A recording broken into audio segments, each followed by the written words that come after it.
नमस्कार, lead India publishers association में आपका बहुत बहुत स्वागत है। मैं हूं doctor Taruna S Gaur.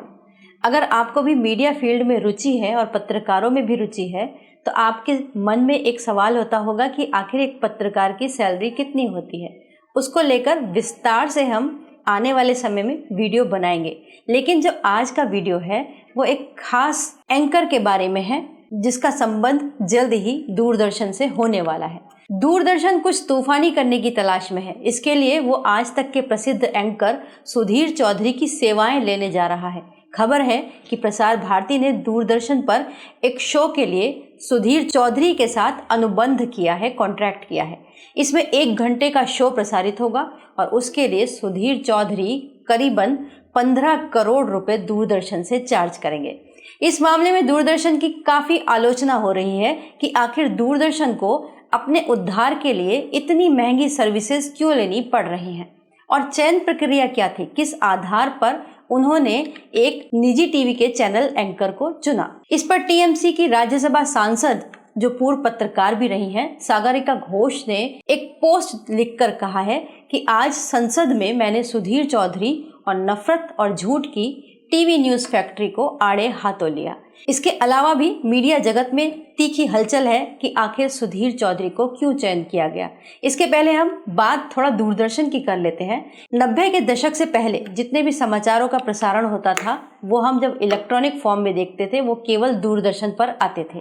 15 minute का ये बुलेटिन होता था जिसके अंदर बड़ी सादगी से समाचार प्रस्तुत होते थे और जो एंकर होते थे वो भी गिने चुने ही होते थे। लेकिन दूरदर्शन पर सरकारी भोंपू होने का इल्ज़ाम तो शुरू से ही लगता रहा था।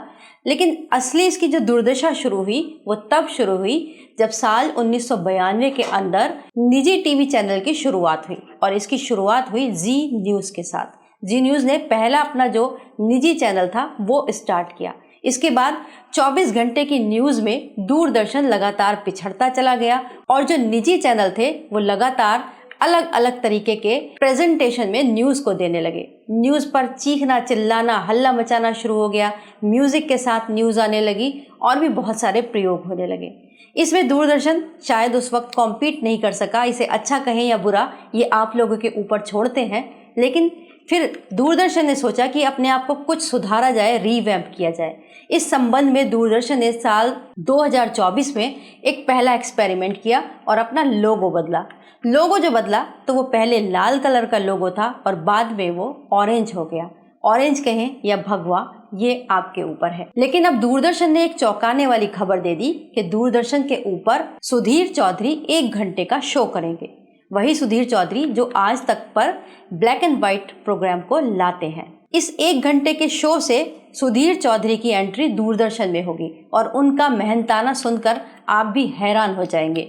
वो 1 घंटे के लिए करीबन 14 करोड़ रुपए दूरदर्शन पर चार्ज करेंगे और जीएसटी अलग से लेंगे। सबकी तरह अब आपके मन में भी प्रश्न आएगा कि आखिर सुधीर चौधरी को ये मौका मिला कैसे। उन्होंने कोई एप्लीकेशन दी थी, कोई एग्ज़ाम दिया था या फिर कोई इंटरव्यू पास किया था? तो ऐसा नहीं है। अगर हम प्रसार भारती के इंटरनल डॉक्यूमेंट्स की बात माने तो इसके अनुसार एक कमेटी बनाई गई जिसकी अध्यक्षता प्रसार भारती के सदस्य अशोक टंडन ने की। सूत्रों के अनुसार इस मीटिंग के अंदर, इस कमेटी की जो मीटिंग थी उसमें डिसाइड किया गया, सर्च एंड सिलेक्शन नाम वाली इस कमेटी ने क्रेडिबिलिटी और टीआरपी और पॉपुलैरिटी के आधार पर एक प्रसिद्ध एंकर की पहचान की और उनका चयन हुआ। नाम आया सुधीर चौधरी। एक और भी एंकर हैं, फिलहाल उनके नाम का भी खुलासा नहीं हुआ है। अगर हम बात पॉपुलैरिटी की करें तो सुधीर चौधरी से अधिक पॉपुलर और भी बहुत सारे पत्रकार हैं, लेकिन उन्हें ये मौका मिला। जबकि क्रेडिबिलिटी की बात करें तो उनके साथ कई विवाद जुड़े हुए हैं। 2019 में सुधीर चौधरी के खिलाफ महुआ मोइत्रा ने कंटेंट चोरी के मामले में एफआईआर करवाई थी। इसके बाद सुधीर चौधरी ने ऑन एयर ये बात एक्सेप्ट की थी कि उन्होंने उनके एक इंटरव्यू का हिस्सा लिया और चलाया और उस पर उन्होंने माफ़ी भी मांगी थी। इसके बाद साल 2023 में कर्नाटक सरकार की स्कीम पर फेक न्यूज के मामले में भी उनके ऊपर एफआईआर हुई थी। साल 2024 में भी हेमंत सोरेन पर एक खबर के दौरान जातिवादी टिप्पणी करने के मामले में उनके ऊपर SC/ST एक्ट के तहत एफआईआर हुई थी।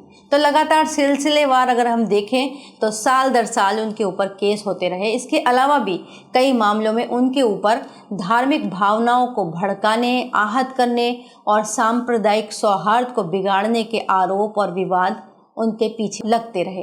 इसके अलावा जबरन वसूली का मामला भी उनका पीछा कभी नहीं छोड़ता।